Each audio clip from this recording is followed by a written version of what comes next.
Israel. Isaac. ¿Quién es este men, güey?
Buenas noches.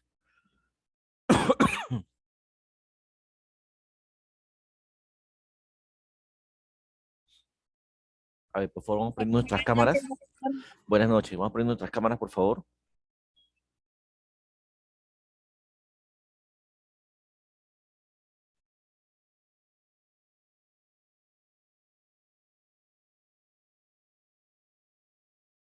Doctor, ¿me puede regalar unos minutos? Voy a reiniciar mi máquina Sí, no hay para problema.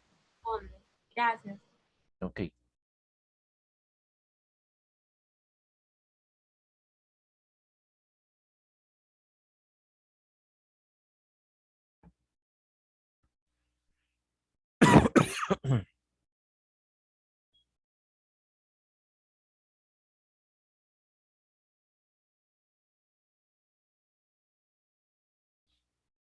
A ver, prendemos nuestras cámaras, por favor. Vamos. A ver, Vilca,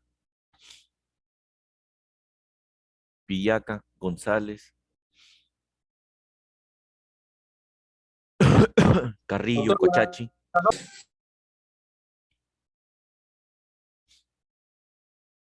doctor, ¿qué tal? Le compartí la lista de grupos a su WhatsApp. Sí, sí, sí, sí, sí, lo tengo. No hay problema. Eso todavía vamos a ir viendo todavía. Un poco que quiero. Vamos a hablar primero sobre las prácticas. Primero, voy a pedir disculpas porque estoy bien resfriado y estoy tosiendo de la mañana. Así que voy a tratar de ser lo más conciso y concreto posible. A ver, a su compañero, su delegado, les compartí la resolución administrativa, que de igual forma la voy a compartir aquí en la pantalla. Ya les compartí, doctor, a su WhatsApp. Perfecto. Igual se la estoy compartiendo en estos momentos. En esta resolución rectoral, que es la base, la matriz, que ya saben ustedes, les deben haber enseñado en el semestre pasado, de que existe una norma jurídica que regula el tema de las prácticas profesionales desde el punto de vista en el campo, el sector público, sector privado. Tengamos en cuenta que nosotros tenemos como abogados dos campos de acción. Vamos a tener el campo de acción del derecho público y vamos a tener como campo de acción el derecho privado. ¿Ok? Entonces, en el día a día, nosotros cuando ya ejercemos la abogacía, vamos a decidir dónde vamos a ejercer nuestra profesión. Cuando hablamos del sector público, puedo ser como abogado del sector público, ¿no? Para cual lo debo conocer derecho administrativo, debo conocer derecho constitucional, debo conocer ¿cómo se llama? Procesal civil, ¿no? Y inclusive penal, porque en el curso, por ejemplo, o en la rama de lo que son contrataciones del Estado peruano, ahí dentro de sus rubros, dentro de sus especificaciones, se encuentra, por ejemplo, el delito de negociación compatible, ¿no? Entonces, también vamos a denominar derecho penal. En el sector privado ya sabemos que es el Código Civil, ya sabemos que son el derecho laboral privado, propiamente dicho, ¿no? Y las demás ramas de lo que es el sector privado. Ahora, como marco jurídico, no solamente tengo las prácticas profesionales desde un punto de vista de normas jurídicas, sino que también la universidad ha establecido una norma administrativa. Y como matriz está esta resolución rectoral que es la 1228-rectorado, única-2020. En esta resolución lo que hace la universidad es dar las directivas entendiendo lo que es las prácticas profesionales, ¿ok? Y nos habla inclusive sobre el reglamento de prácticas preprofesionales, ¿ok?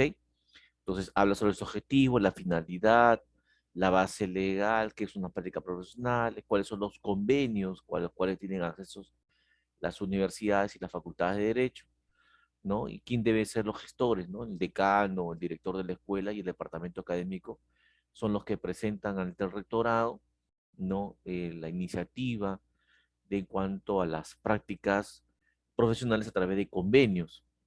En derecho administrativo vemos los convenios que son los convenios marco o los convenios generales y los convenios específicos, ¿no? Entonces, son estos tres funcionarios, el decano, el director de escuela y el departamento académico, los que son encargados de elevar al rectorado las propuestas de celebración de convenios, ¿ok? Y eso hay que tratar de un poco, ¿cómo les podría decir? Un poco de presionar para que estos tres funcionarios cumplan con elevar estos convenios, porque en la reunión que hemos tenido el día miércoles, la semana pasada, con el doctor Humberto Chuyas, que es el director del departamento académico, refiere de que no existen convenios vigentes, ni con el Poder Judicial, ni con entidades públicas. Entonces yo le he recomendado de que es bueno ya empezar a celebrar convenios y al no haberlos, hacerlos, ¿no? Hacerlos. No solamente para ustedes, porque a ustedes todavía le falta todavía 12 meses, un año, sino para que los que vienen atrás, para que ellos también se beneficien con convenios. Entonces, para cerrar el tema de lo que son lo que es convenios, tienen que revisar esta resolución administrativa, porque sobre eso es lo que vamos a tener las calificaciones. La calificación va para el plan de prácticas profesionales, ¿ok? Que es el porcentaje del 10%, calificación del primer informe, calificación del segundo informe y la calificación y sustentación del informe final, ¿ok? O sea, van ustedes a redactar un plan, su plan de trabajo, qué cosa es lo que tienen planificado ustedes, el plan de trabajo es lo que yo tengo planificado, ¿ok? Ahorita vamos a verlo. Más abajo habla sobre la estructura, o sea, no es elaborar cualquier plan. La propia resolución administrativa dice cuál es la estructura, qué es lo que debe contenerla, ¿no? La información del practicante, cuáles son los aspectos generales de la parte donde ustedes van a desarrollar sus prácticas profesionales, ¿no? Si es una entidad pública, si es una empresa, si es un consultorio jurídico, ¿no? Qué cosa es lo que va a tener las actividades y si necesitan un tipo de bibliografía para utilizar, ¿ok? Ahí dice inclusive, ¿no? Dice la presentación de la estructura del trabajo tendrá los siguientes aspectos en tipo de letra, la alineación, los márgenes superiores, inferiores, derecho, izquierdo, el tamaño de papel, ¿no? Y el anillado correspondiente con la numeración de páginas. ¿Perfecto? Y lo mismo sucede para la estructura del informe final. También está la estructura del informe final. ¿Ok? Entonces, es más, dice la entrega del primer informe. Hasta la tercera semana tenemos para la elaboración del plan. ¿Ok? Vamos por la segunda semana.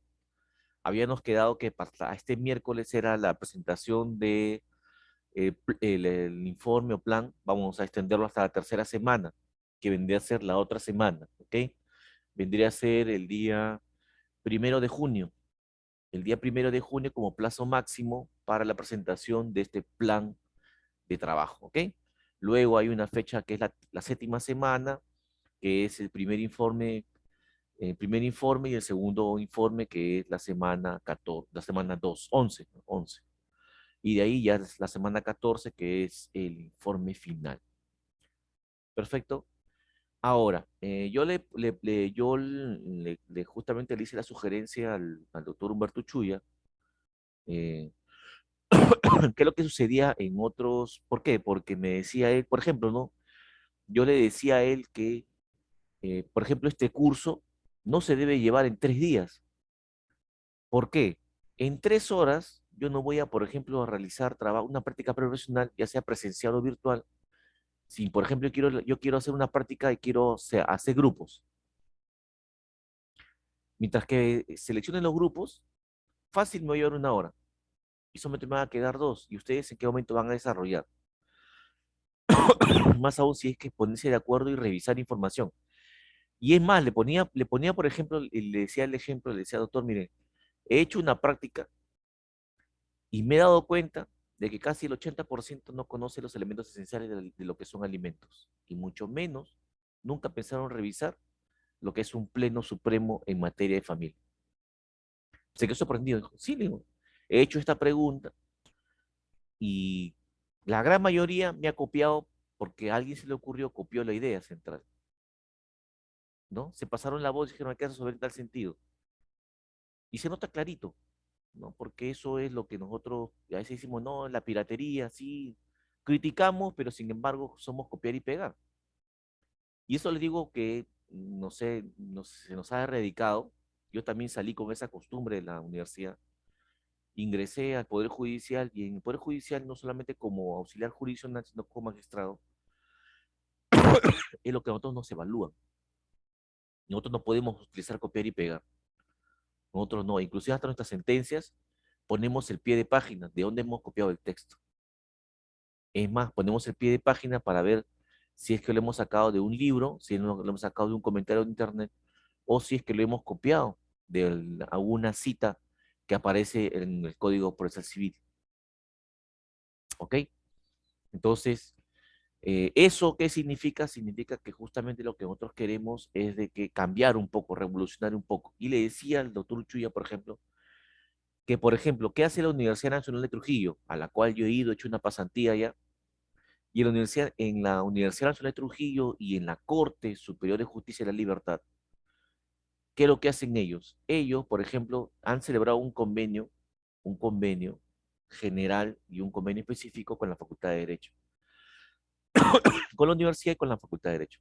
Entonces, ¿las prácticas profesionales en el Poder Judicial y en el Ministerio Público están prohibidas? Sí, están prohibidos porque lamentablemente hay malos magistrados, hay malos servidores y inclusive hay malos practicantes de que llegan y lo único que se dedican es a hacer cosas ya fuera de lo normal y fuera de lo correcto. Empezar a cobrar por resoluciones, empezar a cobrar por notificaciones, empezar a cobrar por información. ¿Ok? Entonces, para eliminar todo eso, la OCMA dispuso de que no hubieran prácticas, no hubieran practicantes en el Poder Judicial. Y si los tenemos, pero bajo nuestra propia responsabilidad, porque nos encuentran ahí, aperturan proceso administrativo y nos cortan la cabeza. ¿Ok? Yo, por ejemplo, en mi despacho no tengo practicantes. ¿Me gustaría tener? Sí, sí me gustaría tener. Pero, una vez más, el Poder Judicial no lo permite, la OCMA no lo permite. Sin embargo, la universidad tuvo a bien, la Universidad de Trujillo, celebrar un convenio se arriesgó el presidente de la Corte de la Libertad y celebró un convenio. Y bajo la siguiente premisa, es, primero, de que el convenio colectivo, que el cesigrista no llega a coser y foliar, no llega a coser y foliar, no hace manualidades en ningún juzgado. El cesigrista entra directamente a ayudar al juez, a ayudar al secretario a proyectar resoluciones. ¿Ok? Pero con la condición de que si el juez o el secretario advierte de que no está preparado, no sabe cómo redactar una resolución, automáticamente lo pone a disposición del área personal. ¿Ok? Y ese practicante simplemente ya no continúa practicando. O sea, quiere decir que yo para postular allá debo conocer elementos esenciales, por ejemplo, qué es una resolución, características de una resolución, en qué se diferencia un decreto de un auto y una sentencia. qué es una pseudo-notificación, qué es un acto procesal. Elementos esenciales que yo, como estudiante de Derecho, como bachiller y como abogado, debo conocer. Entonces, ante una licencia, ante una renuncia o fallecimiento de un trabajador, el área de personal tiene en orden de prelación primero a los sigristas. Si no hay cobertura, y los tiene por especialidad. Por ejemplo, yo soy sigrista, escojo la especialidad penal y fallece o renuncia un trabajador del área penal, entonces busco en mi relación al cesigrista en materia penal. Si no hay cesegristas en materia penal, opto por el practicante que tenga una nota satisfactoria calificada por el juez. No es que es mi amigo, porque califica el juez, califica el área personal, porque te califican si llegaste temprano, cuál es tu conducta, si tienes identificación en institución, X cosas, ¿no? Total de que, y eso se cuestionó mucho, ¿no? Porque si nosotros aplicamos el principio de la primacía de la realidad, cuando a un practicante le pones horario de ingreso y horario de salida, puede ser considerado como una labor de un contrato de trabajo. Pero sin embargo, la Corte se arriesgó y dijo, bueno, no voy a poner una hora, un horario específico, pero voy a dejar que el practicante le escoja. Si quiere venir por 4 horas, por 5 horas, por 7 horas, por 8 horas, por 9 horas, que él lo escoja. Y tú eres el que escoges de qué hora a qué hora vas a trabajar. Total de que ante esa situación, como le digo, de una plaza libre, se cobertura inmediatamente por el cesigrista y por el practicante. Le he trasladado esta inquietud al doctor. Me han quedado de conseguir el convenio y hablé con otra jueza allá para que me envíe el convenio. Pero ¿por qué no poder celebrar nosotros? No, bajo la prerrogativa queremos aprender, pero también hay que hacer un mea culpa de que si estamos preparados para afrontar este reto.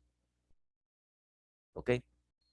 Entonces, lo que yo ya quiero saber y ya conjuntamente con el plan de trabajo, ya saben ustedes, lo han llevado en el semestre pasado, de que ustedes tienen que pedir una autorización a la facultad para hacer prácticas profesionales, tienen que presentar una solicitud, ¿no? Me supongo que la han presentado, ¿no? La han presentado, si no la han presentado, tienen que presentar, ¿ok? Presenten, pidan autorización, dónde van a hacer sus prácticas profesionales, eh, porque sobre la base de eso es que ustedes van a elaborar su plan de trabajo. ¿Dónde voy a practicar yo?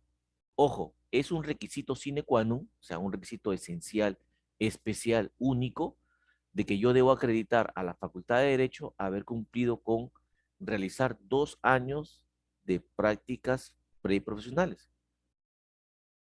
¿Ok? Si yo no presento ese certificado, esa constancia, no voy a poder graduarme. ¿Perfecto? ¿Ok? Entonces, ya presenten la solicitud al decano, ¿no? Para que autorizando, indicando en dónde van a realizar sus prácticas preprofesionales. De qué hora a qué hora, qué turno, qué especialidad van a escoger. Si no han escogido una especialidad, pueden todavía decir de que todavía están en elección de la especialidad. ¿Ok? Perfecto. Como todavía están en prácticamente quinto año todavía, ¿no? Todavía les queda un año más, entonces eh, la idea es que ustedes ya vayan buscando una especialidad. Perfecto, pero ya tienen que presentar eso, porque sobre la base de esa solicitud es que ustedes van a presentar su plan de trabajo. ¿Ok? Entonces, guerra avisada no mata gente. Presentan su plan de trabajo, me lo van a hacer llegar a mi correo. Ya le he dicho también al doctor Uchuya de que hay que buscar un funcionario, porque ustedes tienen toda esa documentación, tiene que aparecer inserta en la facultad, porque cuando haya una visita es un EDU y pidan esa información, tienen que sacarlo ustedes de su acta. Yo me he dado el trabajo el año pasado porque no había entidad, no hay un responsable en la Facultad de Derecho, pero yo sí tengo esa información que mis alumnos me han proporcionado a mí. Yo he creado, como le decía al doctor Humberto, le decía, yo he creado, doctor, una carpeta Y en esa carpeta, subcarpetas, cada carpeta es de un alumno. Y ahí está su plan de trabajo, informe 1, informe 2, informe final. Y su solicitud dirigida al decano informando dónde va a ser sus prácticas profesionales. ¿Ok? Entonces, lo mismo pienso hacer con ustedes. Mientras que no se designe un funcionario responsable en la Facultad de Derecho, yo tengo la obligación como docente y como me gusta ser responsable de hacerlo. ¿Ok? Entonces, ustedes me van a enviar a la fecha del día 1 de junio el plan de trabajo y la solicitud en donde ustedes refieren dónde van a realizar sus prácticas preprofesionales, ya sea presencial, semipresencial, virtual, no sé, y eso ya depende de ustedes, pero ya depende de cada uno de ustedes. ¿Ok? Perfecto. ¿Quedó claro hasta ahí? ¿Nos quedó claro? ¿Les quedó claro? ¿Ok? Perfecto. Ya saben cuál es el modelo que hay que utilizar, el plan. El plan de trabajo es lo que a mí me enseñaron en derecho administrativo. En derecho administrativo, y eso es justamente lo que yo debo aprender. Ya les he dicho a ustedes, hay dos sectores donde yo voy a ejercer funciones, donde yo voy a ejercer mi profesión. En el sector público y en el sector privado.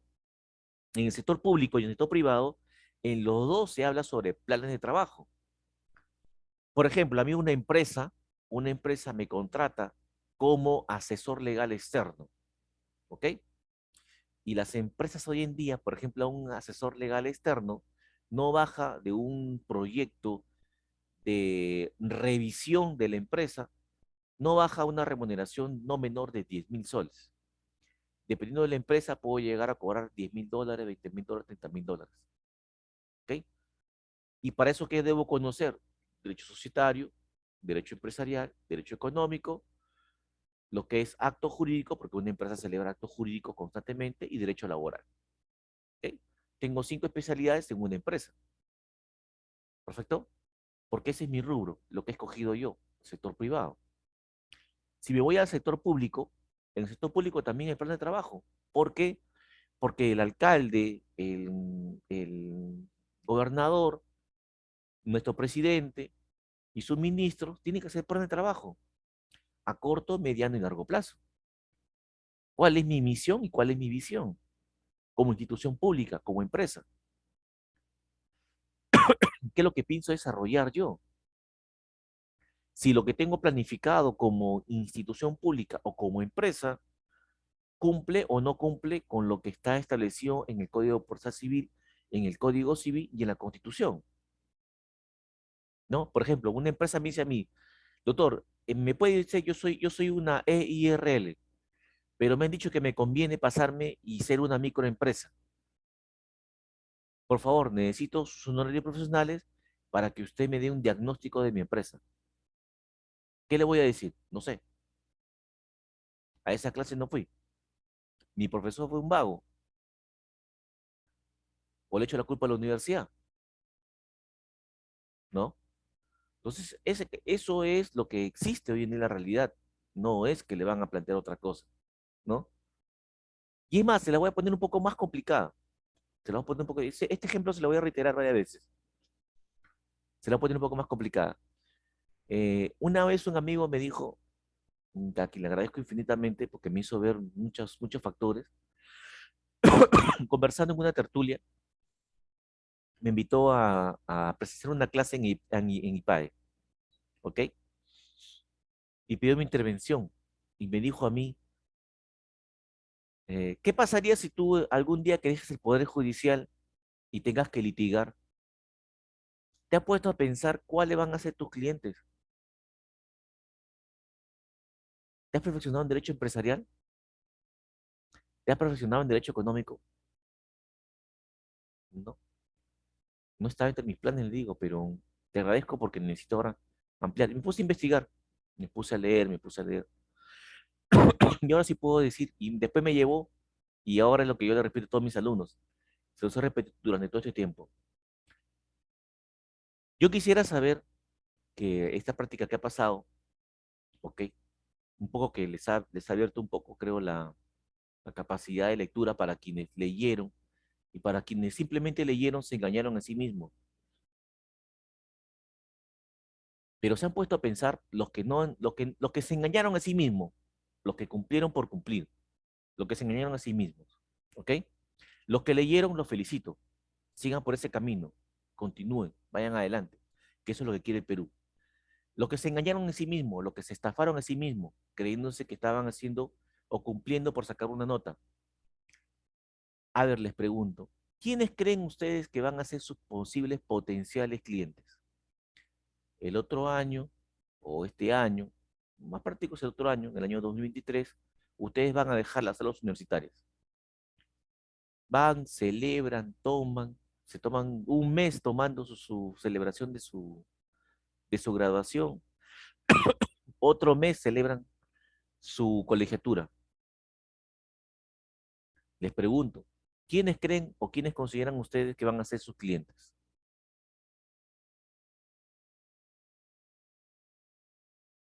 Ya salieron, ya le dieron el título de abogado. Se tomaron las fotos, todo sabido por haber. En marco enorme, así, un pan de oro en mi sala, ¿no? Mi título de abogado, mi foto con mi papá, mi mamá, mis hijos, mi abuelita, el abuelito, todos con mi carnet, mi cinta de abogado, radiante, ¿no? Es más, algunos tal mandan a enchapar con oro, bañadito en oro para que sea más bonito. Listo. ¿Y quién va a ser tu cliente? ¿A quiénes crees que vas a defender? A ver, voluntarios.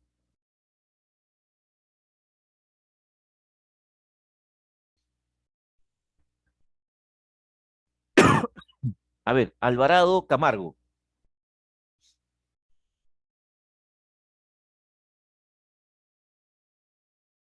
Alvarado Camargo. Sí, doctor presidente. A ver, cuéntame, quiénes van a ser tus clientes? ¿Quién crees que? Justamente estaba pensando, es una pregunta bastante interesante, ¿no? Uno no sé, no se enfoca exactamente, creo, en pensar quién va a ser mi cliente, ¿no? Claro, Pero bueno, la verdad a mí no me gusta tanto lo que es litigar.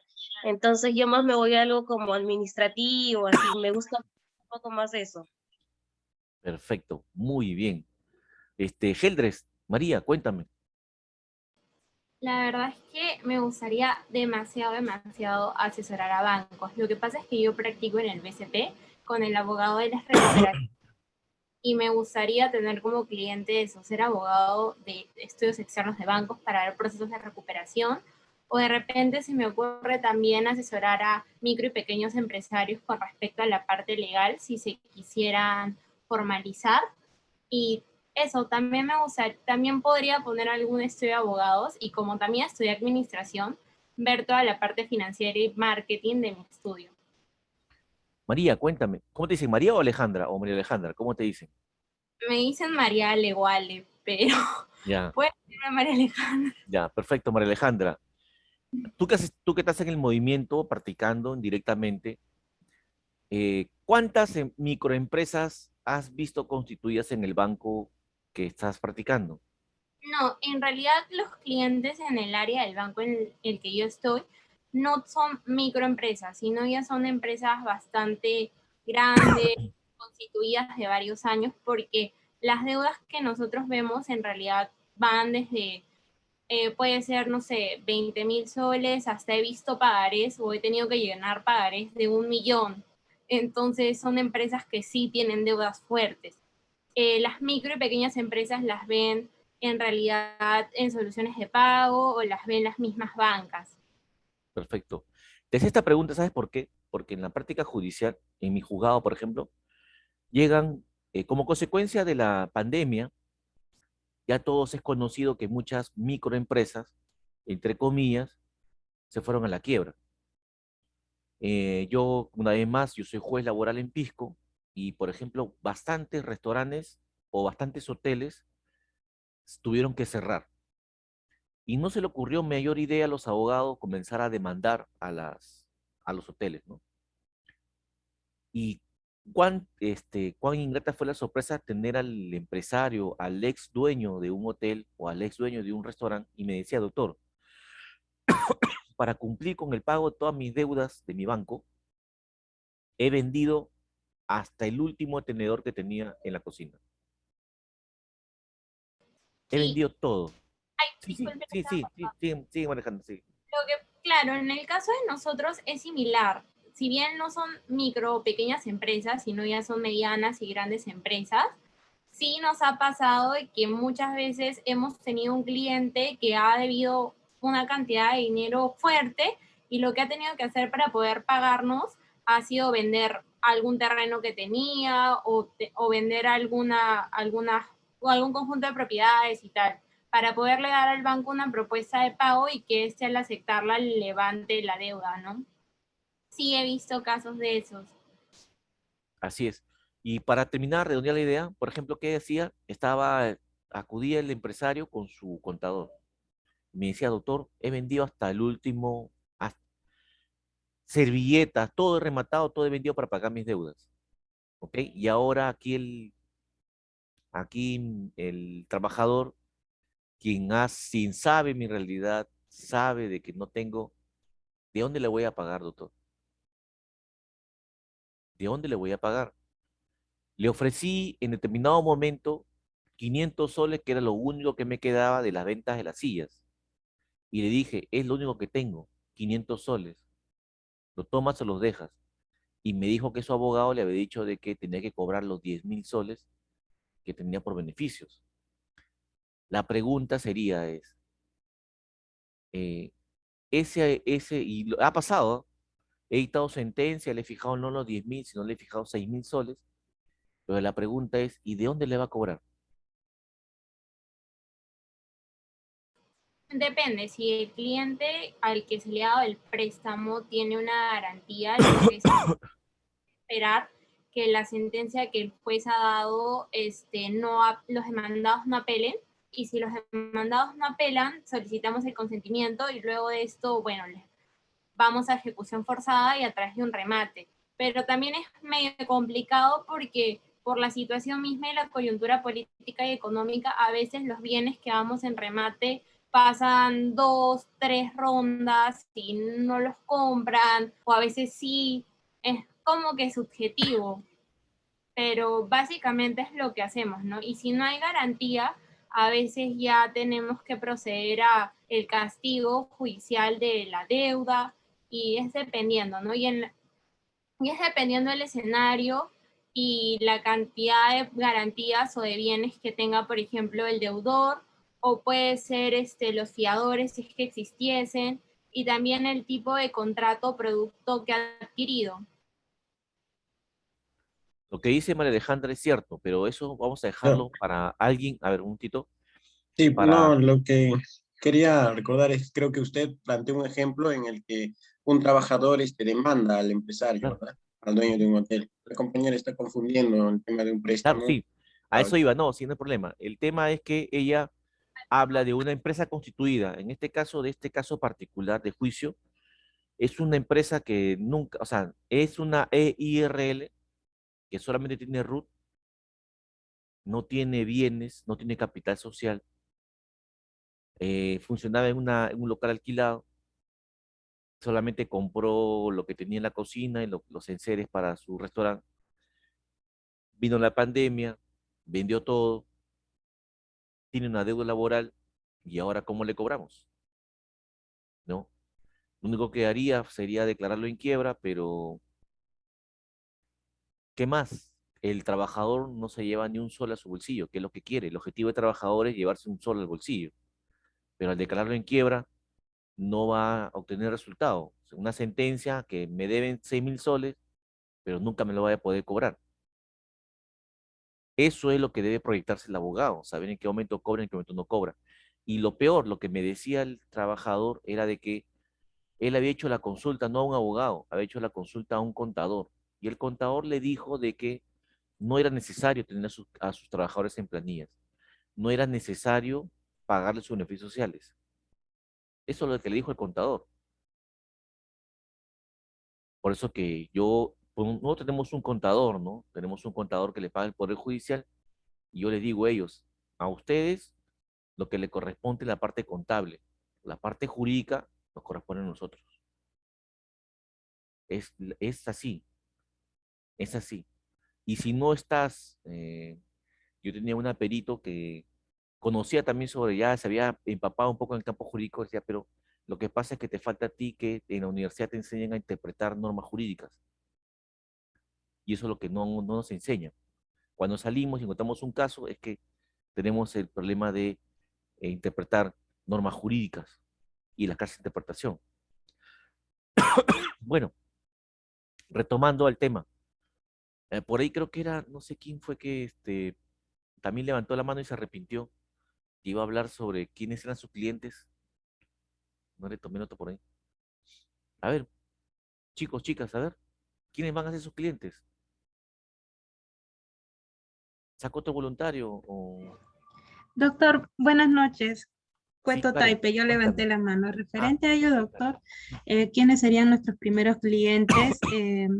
Serían nuestros mismos familiares, ¿no? Nuestros conocidos inician, ni bien se enteran, ¿no? Que uno, inclusive siendo estudiante de Derecho, ya nos consultan, ¿no?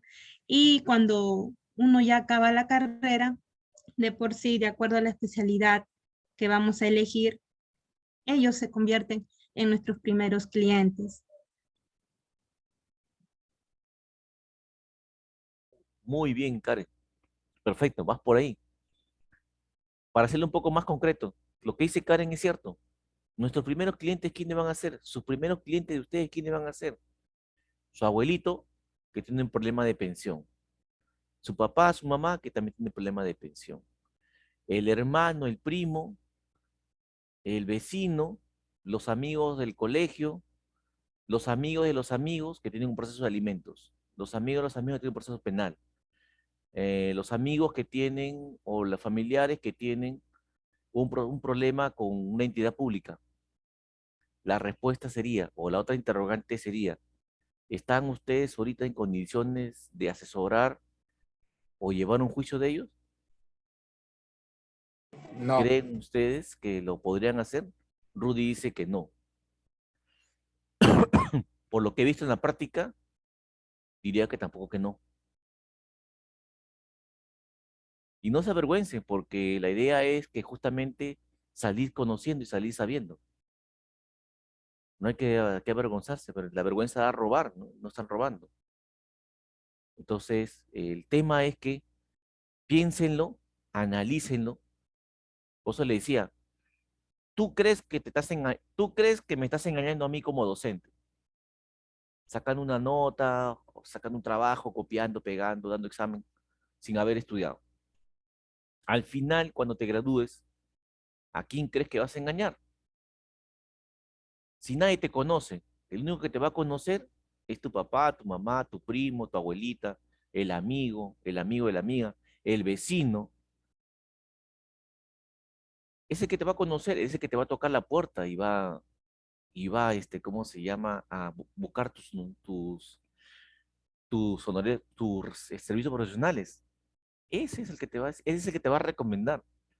Pero si tú eres malo, hay gente que inclusive antes cuando no se pagaba tasa judicial en el proceso de penales, yo he conocido compañeros de estudios que cobraban, a sus clientes les cobraban por tasa judicial en los procesos penales.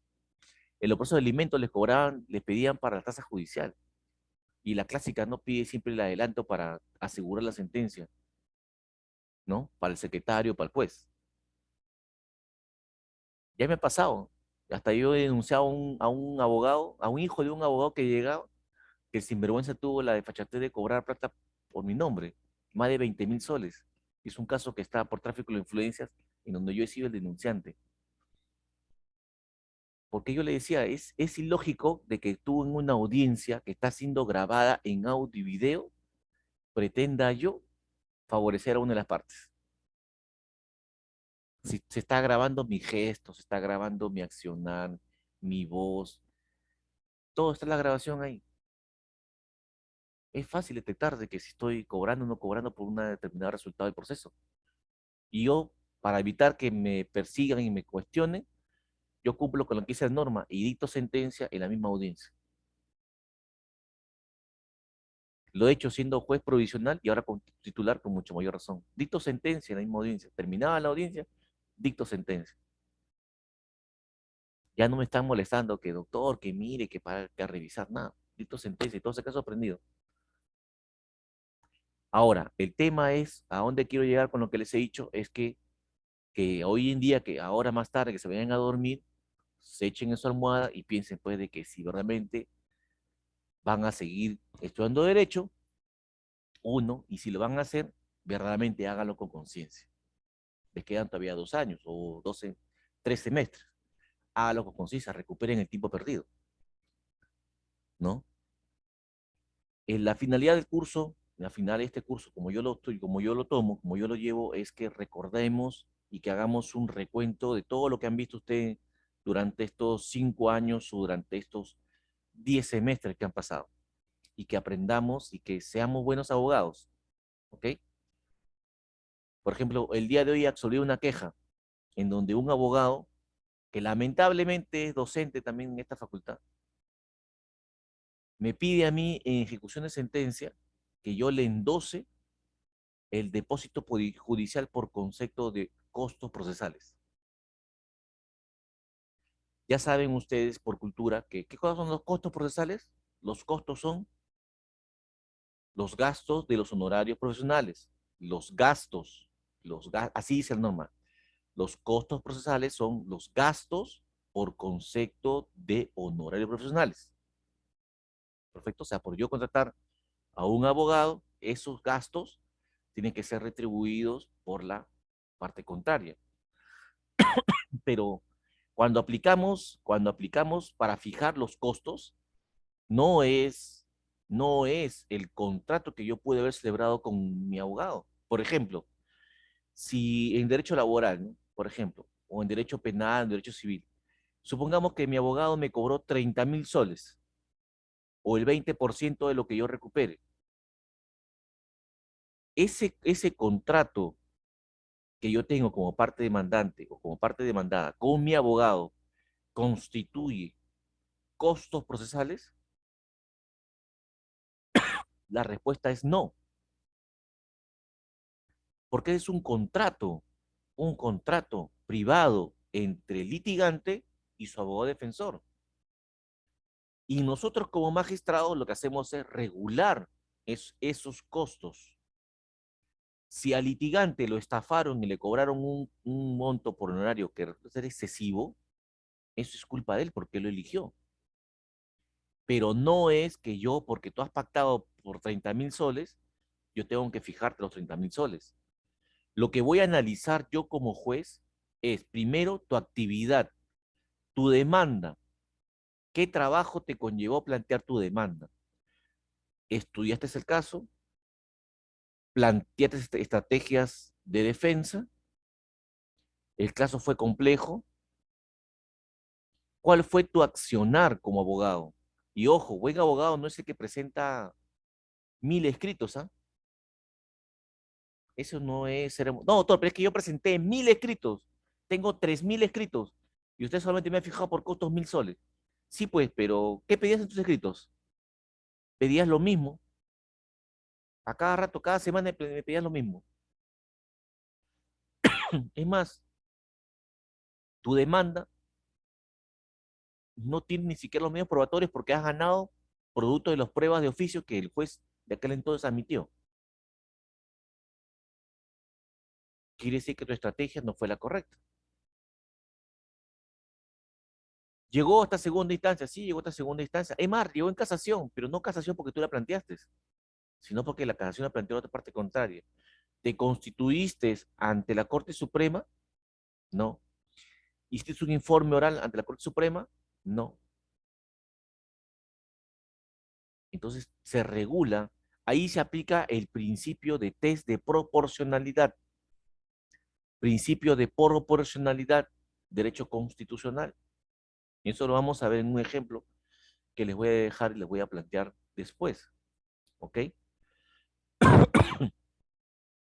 Pero ahí se aplica el principio de proporcionalidad. Tú como juez aplicas el principio de proporcionalidad y evalúas cuál es la actividad que ha realizado el abogado.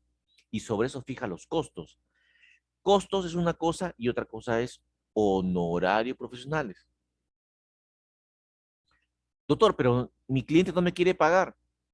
Revise su código, pues. En su código dice de que ante el no pago del honorario profesional de su cliente, usted tiene que plantear una demanda nueva y que se tramite en cuaderno separado, con la misma numeración del expediente principal.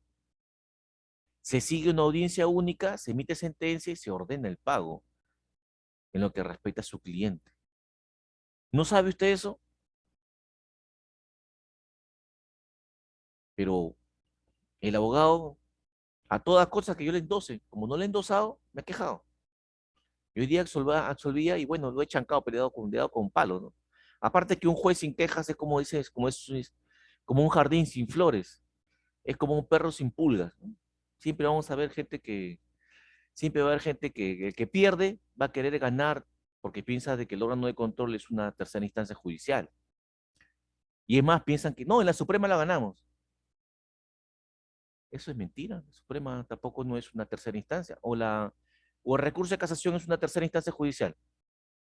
A ver, pregunta examen de grado. ¿Qué cosa es el recurso de casación? Nuestra Constitución Política del Estado, que muchos quieren cambiar, en su artículo 139, habla sobre los principios de la función jurisdiccional. Y ahí habla sobre la pluralidad de instancias. Si nos vamos más aún y la norma específica, porque por ahí me decía un amigo, me decía, queremos cambiar la Constitución. ¿De qué parte quieres cambiar la Constitución? Yo te doy la razón. Hay que cambiar la Constitución, ¿sí? Pero ¿qué parte? Yo sí tengo identificado qué partes yo quisiera hacer reforma legislativa. Porque si aplicamos la pirámide kelseniana, cambio la Constitución y cambio todas las normas. Todas las normas de inferior rango tienen que ser cambiadas. Por simple lógica. Eso me enseñaron en primer año de Derecho. Le decía, para ti es fácil decir, hay que cambiar la Constitución, hay que cambiar esto. No hay que cambiar el sistema económico, hay que cambiar el sistema económico, hay que cambiar el código tributario, hay que cambiar el código civil. Cambias todo. Porque para eso es la pirámide kelseniana. Kelsen hace muchísimos años dijo eso. La Constitución es la norma matriz y sobre ella derivan las normas de menor jerarquía. Cambias la matriz, obviamente cambian las demás. ¿O piensas tú que porque para cambiar la matriz no vas a cambiar las demás normas? Tienes que cambiarlas, obviamente. Obviamente tienes que cambiarlas. Pero si no utilizamos reforma legislativa, utilizamos el código penal, ¿no? Hasta para sacar un nuevo delito, el 345A, 345B, C, D, E, F, el mismo pase con la ley orgánica, el 145A, 145A, B, el Código Procesal Civil también igualito, 357A, 357B. ¿Es una reforma? ¿Esa es reforma legislativa? No, ese es salir por lo más fácil. Tratar de cambiar. Por ejemplo, a ver, otro ejemplo que les doy. Nosotros en ICA tenemos una bendición, que son las agroexportadoras. Por ejemplo, las agroexportadoras. Gran parte de nuestra economía es la agroexportadora. Nuestro movimiento comercial en ICA, y somos la tercera ciudad en el Perú que da mayores dividendos al Estado peruano, producto del aporte, el movimiento bancario de lo que hace las agroexportadoras. Le pregunto, por ejemplo, hemos escuchado de que las exportadoras, agroexportadoras, celebran contratos, ¿no? Contratos de importación. ¿Exportamos qué cosa? Exportamos páprica, exportamos pisco, exportamos arándanos, exportamos ¿cómo se llama? Espárragos, exportamos tangelo, ¿no? Todo eso estamos exportando ahorita en todo lo que es Pampa y Villacurí, todo lo que es Santiago y Pachacute. Todos son exportación. Todo se da para exportación. Nada queda para el producto interno.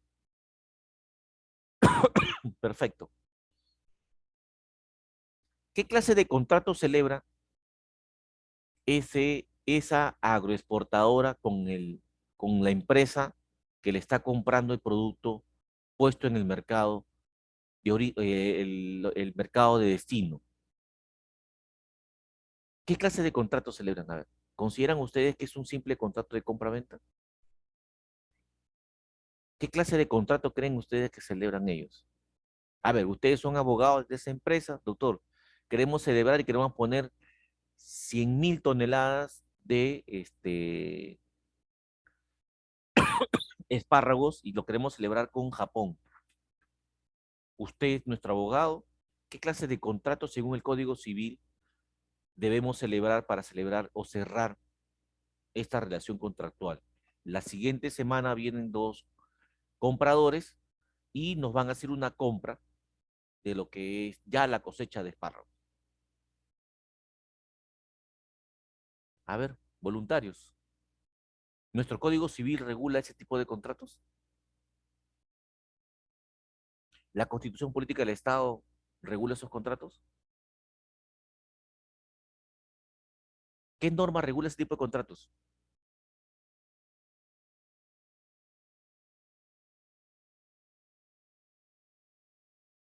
¿Mm? ¿No les han hecho ese ejemplo en el curso de contrataciones, de contratos? ¿Obligaciones tampoco? ¿Cuántas clases de contratos tenemos nuestro normado, nuestro sistema jurídico peruano? Contratos nominados e innominados. Ya, Y no están ni nominados ni nominados. Bueno, y nominados podría decirse, porque hablamos cuando, a ver, los contratos modernos, ¿qué clase de contratos son? ¿Nominados o innominados? ¿Han escuchado hablar sobre la teoría de los contratos modernos?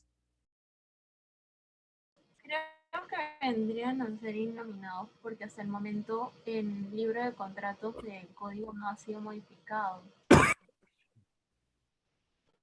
Es más, si nos vamos más allá, existe una ley de leasing y el Código Civil no regula el leasing. Correcto, ni el leasing ni el factoring. Y sin embargo, es tú que estás ahí, María Alejandra, en el banco, es lo que más celebran, ¿sí o no? En realidad, en este tiempo no he visto, solo he visto un leasing, no he visto más, ni mentiría, pero sí sé que lo utilizan. Lo utilizan como última ratio que se le llama, o sea, como última gestión, ante la inexistencia de un contrato específico. ¿Y por qué? Salió una ley y ¿qué hicieron la gente? Dijo, perfecto, el contrato leasing se celebró con nombre propio para celebrar los famosos contratos alquiler-venta. Yo hacía un edificio y te alquilaba a ti, veía contrato leasing para que era el contrato alquiler-venta. Entonces tú en 20 años no ibas a celebrar un contrato, sino que un contrato de alquiler-venta. Y el empresario dijo, pero qué seguridad yo como contratista. A ver, vamos a buscar asesoramiento. Comenzaron a preguntar a los especialistas en derecho inmobiliario, societario y todo lo demás. Y le dijeron, ¿sabes qué, mano? Mira, la ley de leasing, ¿sobre la base de qué está? No tiene sustento jurídico. El Código Civil no ha sido modificado. La teoría del contratos modernos es una teoría recogida en el derecho internacional. ¿Ok? Dice, por eso le decía, los principios generales del derecho, ante vacío de eficiencia normativa, vamos a los principios del derecho. Y hablamos sobre el derecho comparado. ¿Perfecto? ¿No? Uno de los principios generales del derecho, ¿qué cosa es? El derecho comparado. Entonces vamos al derecho comparado. Y en el derecho comparado, en la teoría, en la doctrina internacional, sí está la teoría de los contratos modernos. Pero nuestros congresistas, lejos de estar peleando, siguen peleando, vuelven a hacer comisiones, vuelven a hacer vacancia y toda la jarana, comisión de comisión de comisión, lejos de regular el tema de modificación del Código Civil y regular este tipo de celebración de contratos, no hacen nada. Simple y sencillamente no hacen nada. ¿Ok? Se salió la ley de leasing, salió una ley que no ha sido aplicada, muy pocos lo aplican, porque no tiene sustento jurídico. Nuestros empresarios aquí en ICA, ellos utilizan el contrato, la teoría de los contratos modernos, o sea, se van al derecho internacional para celebrar un contrato bajo warrants o en arras. ¿Ok? Es la única forma que ellos tienen para celebrar. Y el año pasado me decía un compañero, me decía, Francisco, ¿y cómo hacemos? ¿Sabes qué? El producto que supuestamente llegó, dice que no ha llegado y no sabemos cómo cobrarlo. ¿Cuál tribunal debo demandar? ¿Acá en el Perú o en el derecho internacional? Bueno, primero me pagas mis honorarios y te digo cuál es la receta, cuál es el resultado que debes hacer, porque yo sí lo sé, ¿ok? Y por simple lógica, porque son elementos propios de un contrato. Pero bueno, para que vean ustedes lo complejo de lo que existe hoy en día, en el día a día. O sea, nuestros empresarios, pregúntele a cualquier empresario de aquí, ¿qué clase de contratos celebran? De promesa de compra-venta, promesa de que no, señor, utilizamos los warrant, el factory, el leasing, lo utilizamos porque es el único mecanismo que permite la celebración de tipo de contratos de naturaleza de exportación. ¿Ok? Es más, y alguien me decía por ahí, ¿y por qué, por ejemplo, tan buena gente son nuestros empresarios, nuestros agroexportadores, de que ponen baños portátiles en cada cierto... No, no es que sean buena gente. Lo que pasa es que el contrato, la persona que viene y te manda al ingeniero para verificar cuánta cosecha vas a sacar, es que te pone como condición de que tengas un ambiente donde un comedor, donde ellos coman, un lugar donde puedan tomar agua, un lugar donde puedan asearse. Si no tienes esas condiciones, yo no te celebro el contrato. ¿Dónde está eso? En el Tratado de Libre Comercio, celebrado con Estados Unidos, con Japón y con Naciones Unidas. Entonces, vamos a revisar el tratado. Por ahí escuché a alguien, vamos a revisar el tratado, hay que celebrarlo. Oye, ese tratado generó de que hubiera mejores condiciones para nosotros. ¿Qué le vas a pretender revisar? Revisa otras cosas. ¿Ok? Perfecto. Entonces, lo que vamos a hacer es, ya a partir de mañana, vamos a agarrar un poco de lo que es derecho procesal civil, vamos a refrescar un poco derecho procesal civil y de ahí vamos a agarrar especialidades, ¿ok? Vamos a transitar, por ejemplo, sobre lo que es, vamos a irnos a ver sobre casuística en derecho civil, agarramos toda una semana o un par de semanas de derecho civil, de ahí nos vamos a lo que es familia, de ahí nos vamos a lo que es laboral, nos vamos a lo que es derecho administrativo, a constitucional. Me gustaría empezar ustedes con constitucional, para que vean ustedes que constitucional es recontra archi amplio. A través de casuística vamos a hablar sobre lo que es derecho constitucional. Y es bonito, interesante. No nos ha quedado solamente como concepto, sino como práctica. O sea, para ver qué cosa es lo que es el derecho constitucional. Y la importancia que tiene, por eso que justo mucho criticar, la importancia que tiene la designación de magistrados del Tribunal Constitucional. Porque ha visto, y vamos a verlo en una práctica, vamos a verlo, que por ejemplo en el arbitraje hasta 3 veces se ha cambiado de criterio jurisprudencial. 3 veces el arbitraje se ha cambiado de criterio jurisprudencial. Lo que es control difuso, también se ha cambiado hasta en 2 ocasiones lo que es el control difuso. ¿Ok? Eso lo vamos a ver cuando hablemos sobre derecho constitucional, un poco centrarnos en el tema de lo que es ya el tema de las prácticas. Entonces vamos a desarrollarnos de eso. ¿Ok? Y vamos a ver también casi en la penúltima, en la tercera o cuarta unidad, más que todo en la tercera, a través de lo que es litigación oral, ¿ok? Exclusivamente lo que es litigación oral, cómo litigar, cuáles son las posturas que debemos tener, qué cosa es teoría del caso, cómo se justifica la teoría del caso, cuál es la recopilación de medios de prueba, ¿ok? Pero depende mucho de que ustedes tengan ahí en esa parte y de todo en general su plena disposición para que lean, o sea, la lectura.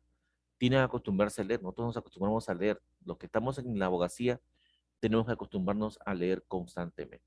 ¿Perfecto? Listo. Entonces, por hoy nos quedamos ahí. Mañana vamos a dar un repaso todo lo que es derecho procesal civil. Vamos a empezar de lo más sencillo a lo que es lo más complejo, poco a poco. En caso que no hayan entendido algo o que les quede en duda, ya saben, pregunten con confianza. La idea es participar y sacarnos de dudas. A todos los quiero ver mañana con su código procesal civil, de aquí en adelante, todos los días que haya clase conmigo, su código procesal civil. Si pueden tener la constitución al costado, sería formidable, ¿ok? Si lo pueden tener a su costado. Si no lo tienen, ¿ok? Compre, necesariamente sí, obligatoriamente el código procesal civil. ¿Ok? ¿Quedó claro? Quedó claro. Doctor, buenas noches. Sí, Antes de que se retire el doctor, una consulta. Respecto a los cesigristas, en este caso, para que puedan presentar el informe, ¿va a tener que variar algo o podemos presentar así como el resto de mis compañeros? mira,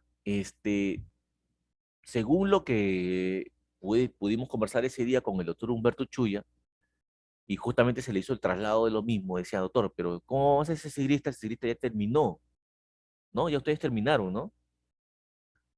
No, todavía no, doctor, todavía no. Están en pleno proceso. Sí, estamos hasta septiembre, creo, si no me equivoco. Pero Ya, si están en pleno proceso, desarrollen su plan de trabajo como si fuese normal. O sea, proyectándose qué cosa es lo que tú tienes proyectado a, a desarrollar en tu plan de trabajo, ¿no? ¿Qué cosa es lo que tú quieres, ¿no? ¿Tú estás en el Ministerio Público o en el Poder Judicial? Ministerio Público, doctor. Ya, por ejemplo, entonces, ¿qué cosa es lo que tú deseas proyectar? ¿Qué cosa es cuál es el plan de trabajo es qué cosa es lo que yo deseo? O sea, yo deseo aprender derecho penal, por ejemplo, especializarme en derecho penal. Quiero aprender no solamente a litigar, puede ser de que mi perspectiva sea defender en el campo penal, mi perspectiva sea trabajar en el Ministerio Público, mi perspectiva sea ser fiscal. Ese es el plan de trabajo. ¿Cuál es mi perspectiva? Por eso le decía, ¿no? El plan de trabajo va a existir en el sector público y en el sector privado. Y nosotros tenemos que acostumbrarnos a hacer un plan de trabajo. Y ya yo debo proyectarme. ¿Qué cosa es lo que yo quiero hacer?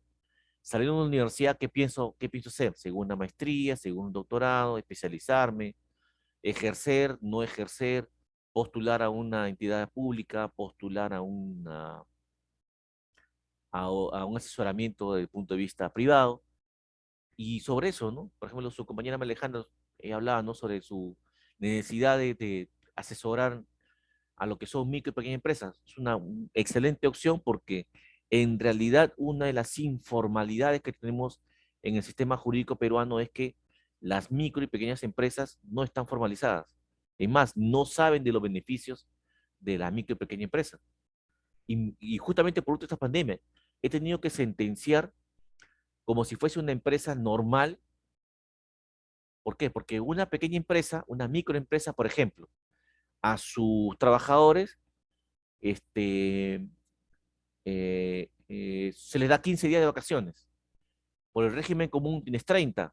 O sea, tienes que pagarle por uno 15 y por otro 30. He tenido que liquidarles por 30. Y que tranquilamente por el número de trabajadores y por su percepción de su capital social, tranquilamente pudo haberse constituido como una pequeña empresa. ¿Y eso por qué? Por desconocimiento y quien fue el contador no lo supo asesorar bien. Y al final salió pagando el doble, el triple de lo que pudo haber pagado normalmente como si fuese una empresa normal. ¿Ok? Hay otros que también utilizan, yo con el respeto que tienen los contadores o los administradores, pero a veces entran a tallar en nuestra especialidad y lejos de dar un buen asesoramiento, le complican la vida. ¿No? No, vamos a poner pequeñas empresas, vamos a subcontratar. Y por eso que ahora se ha modificado la ley de tercerización. Y con el agravante de que hay multas, una FIR puede entrar y puede generar todo un revuelo jurídico dentro de esa empresa. ¿Por qué? Porque dice allá, tú tienes una clínica, ya, entonces vamos a tercerizar limpieza, vamos a tercerizar tópico, vamos a tercerizar laboratorio, vamos a tercerizar lo que es consultorio médico. Tercerizar quiere decir de que subcontratos, un tercero para que ellos los contraten a ellos. Pero si una clínica, si no tiene médicos, no funciona. Pues. Si una clínica que no tiene laboratorio, ¿cómo funciona? Si una clínica que no tiene tópico, ¿cómo puede funcionar? Por simple lógica. Quiere decir que la tercerización ha sido con la finalidad de evadir pagos de lo que son beneficios sociales. Simple y sencillo. Entonces hay que tener cuidado con la recomendación. El abogado es como el médico. Si no das una buena receta, tu cliente se muere. Se puede perder su casa, puede perder su empresa, puede irse preso. Simple y sencillo. ¿Ok? Listo. Entonces, los espero mañana con sus códigos para empezar lo que es ya la parte práctica y vamos avanzando. Vayan avanzando lo que es la parte de plan de trabajo. ¿Ok, señores? Tengan ustedes buenas noches. Mañana tomo asistencia. ¿Ok?